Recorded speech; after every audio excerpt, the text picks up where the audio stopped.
Hello everyone. இந்த connect and contact இது ரெண்டுக்கும் உள்ள வித்தியாசம் என்ன தெரியுமா?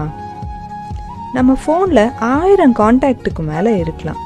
ஆனால் நீங்கள் இதில் எத்தனை பேர் கூட இப்போவும் கனெக்டடாக இருக்கீங்க? நமக்கு ஒரு கஷ்டம் இல்லை யார்கிட்டையாவது மனசு விட்டு பேசணும் அப்படின்னு தோணும்போது உங்கள் காண்டாக்டில் இருக்க எத்தனை பேர் இப்போ உங்கள் கூட அவைலபிளாக இருப்பாங்க? விரல் விட்டு எண்ணக்கூடிய அளவுக்கு தான் இருப்பாங்க. ஒரு சில இடத்துல அதுவுமே இருக்க மாட்டாங்க.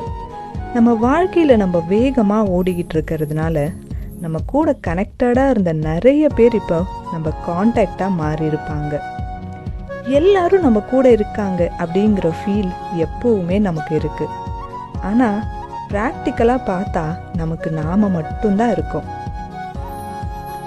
பழைய ஞாபகங்களை கொஞ்சம் ரீவைண்ட் பண்ணி பார்க்கணும் அப்படின்னு நினச்சிங்கன்னா டைம் கிடைக்கும்போது உங்களோட காண்டாக்ட்ஸை ஸ்க்ரோல் பண்ணி பாருங்க. அதில் நீங்கள் கனெக்டடாக இருந்த சில முகங்கள் உங்களுக்கு ஞாபகம் வரும். தப்பில்லை, கால் பண்ணி தான் பாருங்களேன்.